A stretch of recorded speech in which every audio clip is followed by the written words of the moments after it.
Wala na intro-intro, learning na agad tayo. Ngayon share ko naman yung ginawa ko ngayong araw na 'to, about LinkedIn 100 Content Challenge.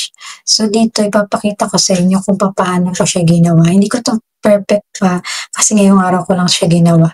So dito kay ChatGPT nag-create ako ng new project. Dito ko siya nilagay sa new project para hindi siya matabunan kasi 'pag dito lang sa bandang baba sa chat, matatabunan siya. So yung new project ko is LinkedIn 100 Content Challenge. So dito nag-create ako ng prompt na gusto ko gawin niya para sa aking 100 content challenge. So hindi pa yan perfect. So kinorek niya ako at kung ano yung gusto kong gawing content para dun sa aking LinkedIn. So namili pa ako at naglagay ulit ako ng panibagong prompt para makuha na niya yung gusto kong ipagawa sa kanya. And then, nag-generate na siya ng content. So, this is an easy copy-paste sa sheet. So, kinopy-paste ko lang siya sa sheet. And then, nilagay ko siya sa sheet. And then, tinownload ko siya sa CBR at nilagay ko rin siya sa Notion ko. Ngayon, ituturo ko naman sa inyo kung paano ako madaling nakapag-generate ng graphics using AI. So, ito na yung content plan ko. 10 lang yung ibinigay sa akin ni ChatGPT. So, para madagdagan yun, mag-a-ask na lang uli ako hanggang makumpleto ko yung 100 content challenge. So, dito, nagawa ko na yung 1, 2, 3 at na-post ko na yung number 1 at na-schedule ko na yung 2 at saka 3. So, dito sa number 4, ito na yung copy natin. So, copy.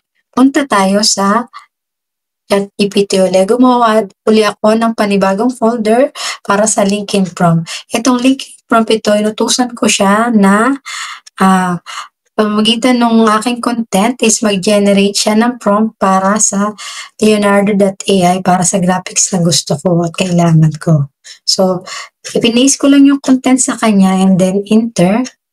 So, mag-generate siya ng prompt para sa Leonardo.ai. So, ika-copy-paste nyo lang siya at dadalhin nyo sa Leonardo.ai.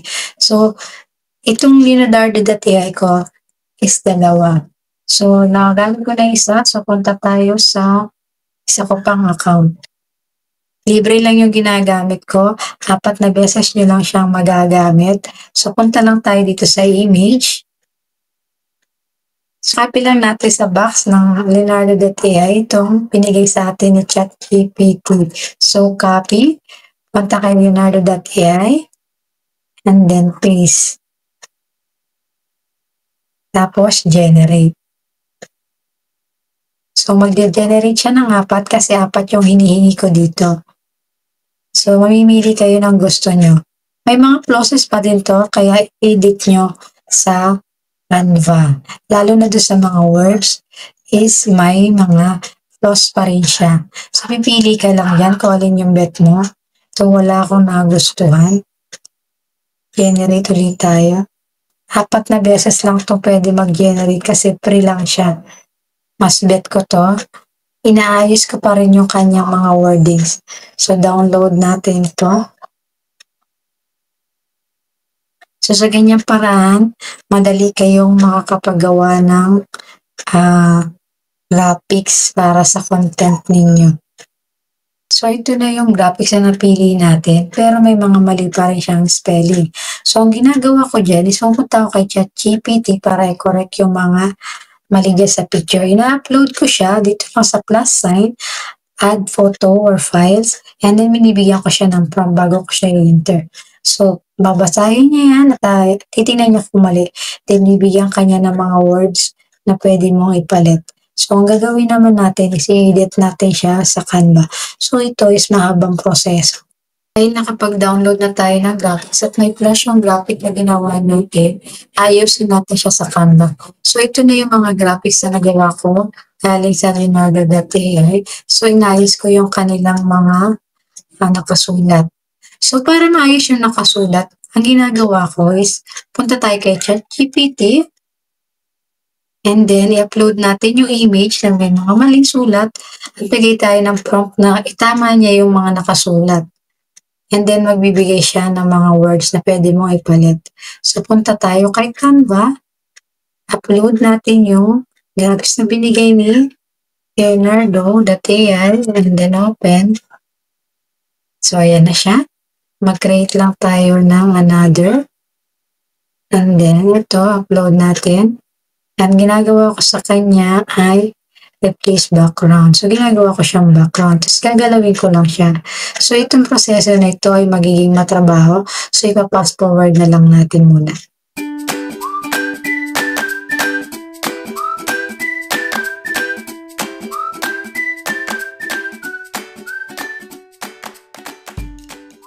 Ayan, okay na sa akin yan. Pinago ko lang dito yung may maling words. And then yung about section is equals to missed opportunity. Okay naman ang spirit niya. Nilagyan ko lang siya ng linkin. And then okay na yung graphics ko. So, download na natin siya. Punta tayo sa share. Download. Current page. Done. Download PNG. So, naset file na ninyo. So, ganun ko siya ginagawa para maayos ko yung aking graphics. Ngayon, dahil natapos na tayo sa graphics, so kompleto na tayo. Meron na tayong topic at saka caption, hashtag. Yun yung ginawa natin ng kauna-unahan. So, gagamitin natin yan para makapag-schedule tayo ng post. So, punta muna tayo sa buffer. So, ito yung ginagamit ko yung scheduling tools. So, dito sa buffer, pwede kayo mag-add ng tatlong social media. Ang social media ko dito ay LinkedIn, TikTok, at Instagram. So, binibuild ko na yung TikTok ko. Ngayon, ibibuild ko naman yung LinkedIn ko. Ang kagandahan sa ganito, meron ng makikita kayong active time ng audience nyo.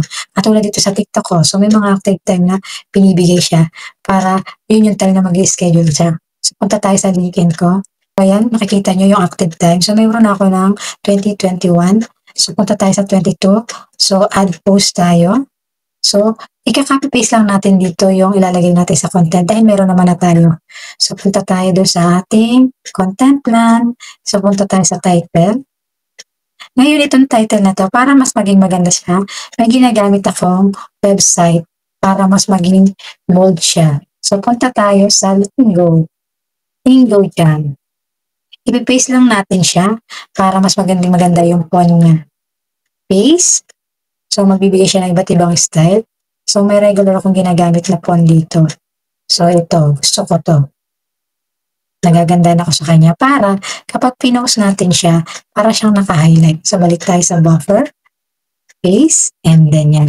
And then, copy natin. Balik ulit tayo sa sheet. Uli naman natin yung sa caption. So, ganyan po ang kagandahan kapag halimbawa may content plan kayo. Copy-paste lang ng copy-paste. So, copy. Balik sa buffer. Paste, and then arrange nyo lang. Ayan.